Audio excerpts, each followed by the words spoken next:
नमस्कार, शाम के ठीक 6:30 बज चुके हैं। आप देख रहे हैं आपका favourite programme, favourite show Mister Chief Minister, और मैं हूं आपके साथ प्रीति चौहान। इस शो के माध्यम से हम आपको आपके राज्य के मुख्यमंत्री की तमाम जानकारियां साझा करते हैं। साथ ही आप अपने मुख्यमंत्री के तमाम चीज़ों को, जिन बातों को आप देखना चाहते हैं, इस प्रोग्राम के माध्यम से उन तमाम महत्वपूर्ण विषयों को हम आपके साथ साझा करते हैं। और साथ ही आज आपके चीफ मिनिस्टर किस प्रोग्राम में उन्होंने शिरकत की, कौन से बड़े आयोजन में उन्होंने हिस्सा लिया, वो आयोजन कैसे आपके डेली रूटीन को इम्पैक्ट करता है, और साथ ही आपके आसपास के राज्यों में क्या कुछ हो रहा है, इस प्रोग्राम को दिखाने का हमारा सिर्फ एक ही मकसद है कि आप जागरूक हो जाएं और साथ ही अपने मुख्यमंत्रियों की तमाम जानकारी आपको मिलती रहे।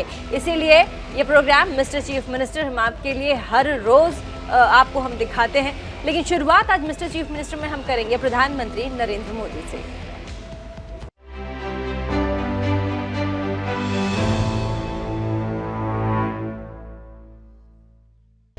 मिस्टर चीफ मिनिस्टर में बात आज शुरुआत प्रधानमंत्री नरेंद्र मोदी से। बीते कुछ दिनों से बजट पूर्व वेबिनार को संबोधित कर रहे थे प्रधानमंत्री नरेंद्र मोदी। आज भी प्रधानमंत्री मोदी ने बुनियादी ढांचा यानी कि बेसिक स्ट्रक्चर, निवेश, इन्वेस्टमेंट पर बजट वेबिनार को संबोधित किया है। अपने संबोधन में प्रधानमंत्री मोदी ने कहा कि इस साल का जो बजट इंफ्रास्ट्रक्चर है, उस सेक्टर को नई ग्रोथ एनर्जी देना बहुत ज़रूरी है। साथ ही प्रधानमंत्री ने कहा कि देश के विकास की प्रक्रिया में बुनियादी ढांचा विकास हमेशा एक महत्वपूर्ण स्तंभ रहा है। प्रधानमंत्री मोदी ने आगे कहा कि इंफ्रास्ट्रक्चर विकास अर्थव्यवस्था की प्रेरक शक्ति है। इस रास्ते पर चलकर भारत साल 2047 तक विकसित देश बनने का लक्ष्य हासिल कर लेगा। प्रधानमंत्री मोदी ने यह भी कहा कि देश में पहले दशकों तक एक सोच हावी होती रही थी कि गरीबी एक मनोभाव है, और इसी सोच की वजह से देश के इंफ्रास्ट्रक्चर पर सरकारें निवेश नहीं करती थी। प्रधानमंत्री ने कहा कि हमारी जो सरकार है वो इस सोच से देश को बाहर निकालना और आधुनिक इंफ्रास्ट्रक्चर पर रिकॉर्ड निवेश करना चाहती है, जिसका कई एग्जाम्पल, उदाहरण हमारे देश ने पेश भी किया। एक बार सुनिएगा प्रधानमंत्री नरेंद्र मोदी ने आज बजट वेबिनार में क्या कुछ महत्वपूर्ण बातें कही हैं। इस वर्ष का बजट इंफ्रास्ट्रक्चर सेक्टर की ग्रोथ को नई एनर्जी देने वाला है। दुनिया के बड़े बड़े एक्सपर्ट्स और कई प्रतिष्ठित मीडिया हाउसेस ने भारत के बजट और उसके स्ट्रेटेजिक डिसीजंस की भूरी भूरी प्रशंसा की है। अब हमारा कैपेक्स साल 2013-14 की तुलना में, यानी मेरे आने से पहले जो स्थिति थी उसकी तुलना में 5 गुना अधिक हो गया है। 5 गुना अधिक हो गया है। नेशनल इंफ्रास्ट्रक्चर पाइपलाइन के तहत सरकार आने वाले समय में 110 लाख करोड़ रुपए इन्वेस्ट करने का लक्ष्य लेकर चल रही है। ऐसे में प्रत्येक स्टेक होल्डर के लिए ये नए दायित्व का, नई संभावनाओं का और साहसपूर्ण निर्णय का समय है। साथियों, किसी भी देश के विकास में, स्थायी विकास में, उज्जवल भविष्य को ध्यान में रखते हुए विकास में इंफ्रास्ट्रक्चर का महत्व हमेशा से ही रहा है। जो लोग इंफ्रास्ट्रक्चर से जुड़ी हिस्ट्री का अध्ययन करते हैं वो इसे भली भांति जानता है। जैसे हमारे यहां करीब 2500 साल पहले चंद्रगुप्त मौर्य ने उत्तरा पथ का निर्माण किया गया था। इस मार्ग ने सेंट्रल एशिया और भारतीय उपमहाद्वीप के बीच व्यापार कारोबार को बढ़ाने में बहुत मदद की। बाद में सम्राट अशोक ने भी इस मार्ग पर अनेक विकास कार्य करवाए। 16वीं शताब्दी में शेरशाह सूरी ने भी इस मार्ग का महत्व समझा और इसमें नए सिरे से विकास कार्यों को पूरा कराया। जब ब्रिटिशर्स आए तो उन्होंने इस रूट को और अपग्रेड किया और फिर ये जीटी रोड कहलाई। यानी देश के विकास के लिए हाईवे के विकास की अवधारणा हजारों वर्ष पुरानी है। इसी तरह हम देखते हैं आजकल रिवर फ्रंट्स और वाटरवेज की इतनी चर्चा हो रही है। इसी संदर्भ में हम बनारस के घाटों को अगर देखें तो वो भी एक तरह से हजारों वर्ष पहले बने रिवर फ्रंट ही तो है। और अब बात कर लेते हैं उत्तर प्रदेश की, जहां पर राजधानी लखनऊ में मुख्यमंत्री योगी आदित्यनाथ ने अपने सरकारी आवास पर आयोजित कार्यक्रम में 76 नई राजधानी एक्सप्रेस बसों और साथ ही 39 साधारण सेवा की बसों को हरी झंडी दिखाकर रवाना किया। आप मेरे साथ पास में चल रहे स्क्रीन को भी देख सकते हैं। इस मौके पर उत्तर प्रदेश परिवहन निगम के 50 साल पूरे होने पर विभाग के अधिकारियों और कर्मचारियों को बधाई दी गई। मुख्यमंत्री योगी ने कहा कि परिवहन विभाग ने कुंभ मेले में बेहतरीन काम किया, तो वहीं कोरोना काल में प्रवासी मजदूरों को उनके घर पहुंचाने का काम भी हुआ है। उनके काम करने के जज्बे को दिखाता है कि क्या कुछ उत्तर प्रदेश में हो रहा है। मुख्यमंत्री योगी आदित्यनाथ ने कहा कि हमारा लक्ष्य प्रदेश के 1 लाख राजस्व गांवों को बस सेवा से जोड़ने का है। 10 साल पुरानी बसों को स्क्रैप करके नई तैयार की जाए। साथ ही मुख्यमंत्री ने आगे ये भी कहा कि परिवहन विभाग, पर्यटन और राजस्व विभाग के साथ मिलकर ढाबे और होटल्स खुलवाने की योजना भी बनाएगा। मुझे प्रसन्नता है कि आज स्वर्णिम लोगो भी परिवहन विभाग ने अपना जारी किया है। हम सब जानते हैं कि यह वर्ष देश की आजादी का अमृत महोत्सव का पहला वर्ष है। यह देश आगामी 25 वर्षों की जिन यात्राओं को लेकर के आगे बढ़ने जा रहा है, जिन संकल्पों, जिन जज्बों को लेकर के आगे बढ़ने जा रहा है, उस प्रथम वर्ष में उत्तर प्रदेश परिवहन निगम अपने 50 वर्ष की स्वर्णिम यात्रा को सजोए हुए एक नई शानदार यात्रा के लिए आगे कार्य कर रहा है। परिवहन निगम के कार्यों को मुझे बचपन से देखने, जानने का अवसर प्राप्त होता रहा है, लेकिन 2 बड़े इवेंट जब हम लोगों ने देखे हैं, एक दुनिया का सबसे बड़ा सांस्कृतिक आयोजन प्रयागराज कुंभ, 24 करोड़ श्रद्धालु उस कुंभ में 45 दिनों के आयोजन में सहभागी बने थे और 24 करोड़ श्रद्धालुओं को सुगम यात्रा में परिवहन निगम ने उस समय एक अच्छी भूमिका का निर्वहन किया था। उसके लिए हमें परिवहन निगम की बेड़े में 5000 नई बसेस राज्य शासन की तरफ से हम लोगों ने उपलब्ध करवाए थे, जिनके बल पर 24 करोड़ लोगों की सुगम यात्रा को आसान बनाने के लिए, उन श्रद्धालुओं की सुगम यात्रा और आसान यात्रा के लिए परिवहन निगम के सभी कार्मिकों ने बड़ी भूमिका का निर्वहन किया था। और देखते ही देखते परिवहन निगम के चालक, परिचालक, परिवहन निगम के सभी अधिकारीगण अगले 12 घंटे के अंदर अपने पूरे बेड़े के साथ गाजियाबाद में, सहारनपुर में, आगरा में, झांसी में और अलग अलग उन क्षेत्रों में जहां से भी प्रवासी कामगार और श्रमिक आ रहे थे, वहां पर एकत्र होकर के हरेक प्रवासी कामगार और श्रमिक को उनके गंतव्य तक पहुंचाने के लिए पूरी ईमानदारी के साथ लग गया था। और होली के अवसर पर एक सौगात आप दे रहे हैं। 150 नई बसें आई हैं। पिछली बार हम लोगों ने पैसे की व्यवस्था की थी, परिवहन निगम ने बसेस दी और सबसे अच्छी बात की ये बसेस परिवहन निगम के ही वर्कशॉप में बन रही है। और अब बात मध्य प्रदेश की तरफ कर लेते हैं, जहां पर मुख्यमंत्री शिवराज सिंह चौहान ने कांग्रेस और पार्टी के नेता राहुल गांधी पर हमला बोला है।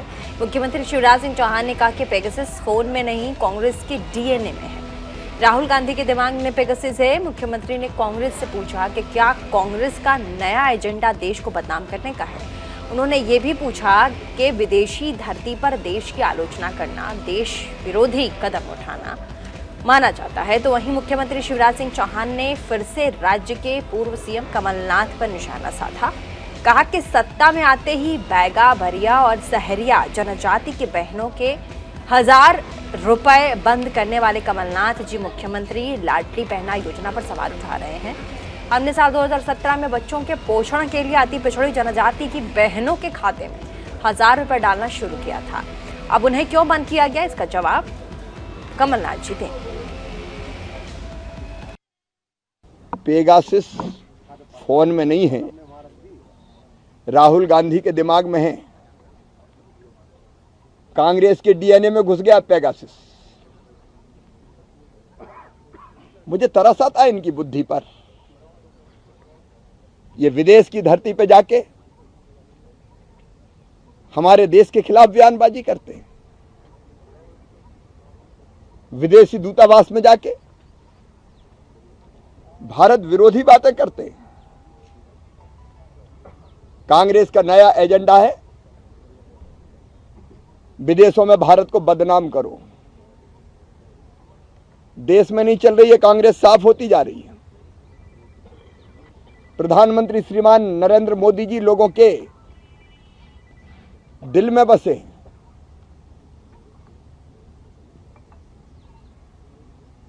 मैं कमलनाथ जी से दोहरा के फिर एक सवाल पूछ रहा हूं।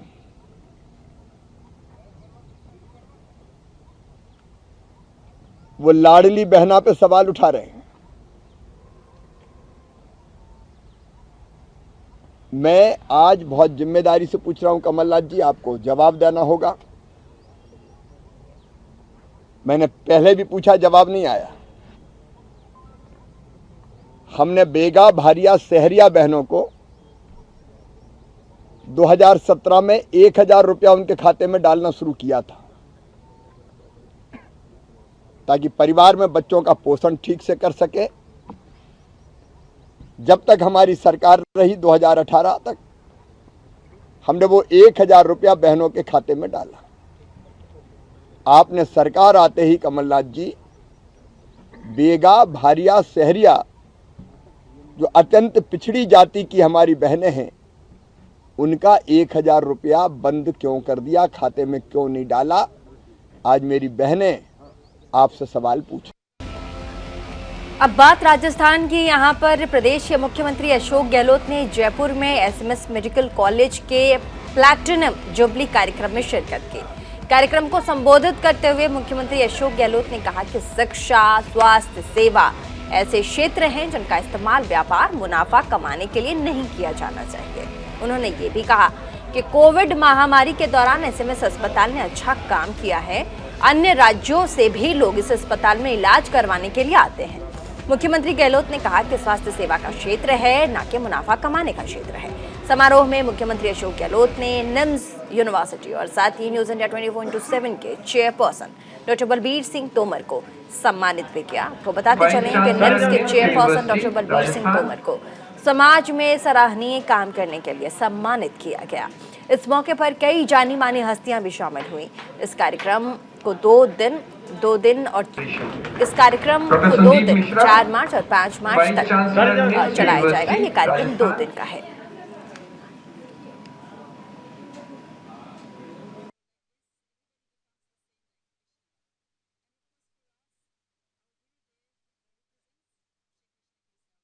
जो कि जयपुर के एसएमएस हॉस्पिटल में आज सम्मानित करके न्यूज़ इंडिया 24/7 के चेयरपर्सन डॉक्टर बलबीर सिंह तोमर और साथ ही निम्स यूनिवर्सिटी के चेयरपर्सन डॉक्टर बलबीर सिंह तोमर, उनको सम्मानित किया गया। और साथ ही ये जो आज एसएमएस हॉस्पिटल में इवेंट हुआ, इसका जो मेन मकसद था वो यही कि शिक्षा, डॉक्टरी, मेडिकल ये ऐसे प्रोफेशंस हैं जिसमें मुनाफा नहीं देखना चाहिए और सेवा भाव से काम किया जाना चाहिए। और ऐसे में हमारे न्यूज़ इंडिया 24/7 और निप्स यूनिवर्सिटी के चेयरपर्सन डॉक्टर बलबीर सिंह तोमर को राजस्थान के मुख्यमंत्री डॉक्टर अशोक गहलोत की तरफ से सम्मानित भी किया गया। आप तस्वीरों में देख सकते हैं। मुझे कहते हुए गर्व है कि जब मैं दूसरी बार मुख्यमंत्री था, जब हमने 11, 12, 13 के अंदर जो फ्री मेडिसिन जो शुरुआत करी थी, फ्री टेस्ट की शुरुआत करी थी, डायलिसिस फ्री करने की शुरुआत हुई थी, उसकी बहुत तारीफ हुई देश के अंदर। पर इस बार तो हम लोगों ने आगे बढ़ के जो देश में कहीं नहीं, मैंने 10 लाख का बीमा किया, अब उसको 25 लाख का बीमा करते हैं। अभी हमारे मंत्री जी कह रहे थे कि ऑर्गन ट्रांसप्लांट आप जानते हैं, आप तो बिरादरी तो ज़्यादा जानते हैं कि अपना एडवांस इस प्रकार से एक पहल है और उसको बढ़ावा देने के लिए देश में भी, प्रदेश के अंदर भी हम लोग जो पैकेज बनाया है उसमें छूट दी गई है। अगर राजस्थान से बाहर भी कोई जाएगा बैंक में भी, तो हमारे पैकेज की लिमिट तक उसको वो भी पैसा मान मिलेगा। तो कहने का मतलब ये है कि चिरंजीवी योजना अपना आप में एक मील का पत्थर साबित हो रही है और होगी आने वाले वक्त के अंदर। धीरे धीरे सब राज्यों को करना पड़ेगा, 25 लाख हो या उससे ज़्यादा हो या कम हो, क्योंकि एक राइट टू हेल्थ हम बिल ला रहे हैं। हमारे कुछ प्राइवेट सेक्टर लोग उसका विरोध भी कर रहे हैं, उनको विरोध नहीं करना चाहिए। आप भी जरा उनको समझाओ अगर आपके दोस्त लोग हों, क्योंकि ये कोई बिजनेस नहीं है, लोग समझ नहीं पा रहे हैं। संविधान जो कहता है उसके अंदर शिक्षा और स्वास्थ्य में ये कोई इनकम का काम नहीं, धंधा नहीं है, ये कोई बिजनेस नहीं है, धंधा नहीं है, ये सेवा है। मैं चाहूंगा कि हमने प्रधानमंत्री मोदी जी से भी रिक्वेस्ट करी है कि टाइम आ गया देश के अंदर, आप विश्व गुरु बनने की बातें करते हो तो शुरुआत यहीं से करो। दुनिया के मुल्कों में जो हर परिवार को जिंदा रहने के लिए, परिवार चलाने के लिए कहीं वीकली पैसा मिलता है, नंग से मिलता होगा, उसी ढंग से देश के अंदर भी डॉक्टर मनमोहन सिंह जी ने और सोनिया गांधी जी के वक्त में जो कानून बना के अधिकार दिए गए थे, right to information, right to education, right to food security और महानरेगा रोजगार का, ये कानून पार्लियामेंट में बन के अधिकार दिए गए हैं। उसी ढंग का एक कानून बनाओ, राइट टू सोशल सिक्योरिटी बनाओ। और बात दिल्ली के मुख्यमंत्री अरविंद केजरीवाल की कर लेते हैं, जो कि आज कर्नाटक दौरे पर रहे और साथ ही कर्नाटक के दावनगेरे में मुख्यमंत्री अरविंद केजरीवाल ने एक चुनावी जनसभा को संबोधित किया। बीजेपी पर निशाना साधते हुए उन्होंने कहा कि कर्नाटक में बीजेपी विधायक के घर से 8 करोड़ 6 करोड़ जब्त किए जा रहे हैं, लेकिन वो जेल में नहीं है, जबकि मनीष सिसोदिया को बेवजह भ्रष्टाचार के आरोप में जेल जाना पड़ा। साथ ही मुख्यमंत्री उप मुख्यमंत्री मनीष सिसोदिया को लेकर के केजरीवाल ने कहा कि मनीष सिसोदिया को जबरन बदनाम करने की कोशिश की जा रही है, उनके खिलाफ प्रोपेगेंडा चलाया जा रहा है। उन्होंने कहा कि भ्रष्टाचार को लेकर के हमारी सरकार किसी भी तरह की लापरवाही, इनटॉलरेंस की मेंटालिटी रखती है, चाहे उसमें कोई भी मुख्यमंत्री हो। मुख्यमंत्री केजरीवाल ने कर्नाटक की जनता से मुफ्त में बिजली से लेकर के पानी तक दिए जाने का वादा किया है। उन्होंने यह भी कहा कि कर्नाटक की सरकार आपको ना तो मुफ्त में बिजली दे रही है, ना ही मुफ्त में पानी, लेकिन हमारी सरकार आएगी तो ये सब सुविधाएं जनता का जो हक है उन्हें हम दिलाएंगे। अगले दिन उनकी पार्टी के नेता का एक बेटा 6 करोड़ रुपए के साथ पकड़ा गया। 8 करोड़ रुपए के साथ पकड़ा गया उनकी पार्टी का एक नेता। इसी जिले का अमित शाह जी की पार्टी का एक नेता का बेटा 8 करोड़ रुपए के साथ पकड़ा। अभी तक गिरफ्तार नहीं किया उसको, अभी तक उसको गिरफ्तार नहीं किया। हो सकता है अगले साल उसको पद्म भूषण का अवार्ड दे दें वो लोग। पूरे देश में कोई चोर, उचक्का, लुच्चा, लफंगा, बलात्कारी कुछ भी करके आता है अपनी पार्टी में शामिल करा लेते हैं लोग। पकड़ा उसके घर पे रेड हुई, रेड में 8 करोड़ रुपए या 6 करोड़ रुपए जो भी मिला, पकड़ा गया, वो गिरफ्तार किया मनीष सिसोदिया को। बड़ी नाइंसाफी है कि नहीं है? मनीष सिसोदिया के घर पे रेड मारी, कुछ नहीं मिला। बोले मनीष सिसोदिया 100 करोड़ खा गया, कभी कहते हैं 1000 करोड़ खा गया। अरे मनीष सिसोदिया ने 100,000 करोड़ खाए होते तो करोड़ 2 करोड़ उसके घर में मिलने चाहिए थे कि नहीं मिलने चाहिए थे? उसकी पूरी रेड में 10,000 रुपए मिले। मनीष सिसोदिया के बैंक लॉकर देखे, उसमें कुछ नहीं मिला। अभी 3 राज्यों के चुनाव हुए, नागालैंड, त्रिपुरा, मेघालय। चुनाव के नतीजे आए, 2 राज्यों में बीजेपी जीत गई, तीसरे में भी गठबंधन की उनकी सरकार बन गई।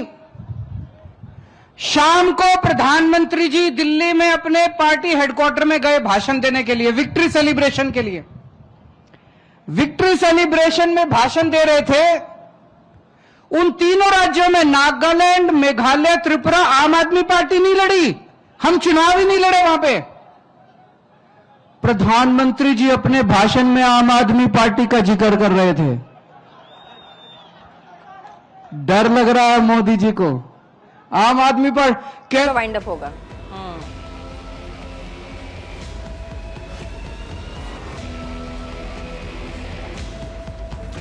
तो रुकेंगे छोटे से ब्रेक के लिए, और साथ ही आप देखना ना भूलें मिस्टर चीफ मिनिस्टर। और फिलहाल मिस्टर चीफ मिनिस्टर में बस इतना ही। ये आपका फेवरेट प्रोग्राम है, हर रोज देखिएगा। पर्पल के अपडेट के लिए देखना ना भूलें न्यूज़ इंडिया 24।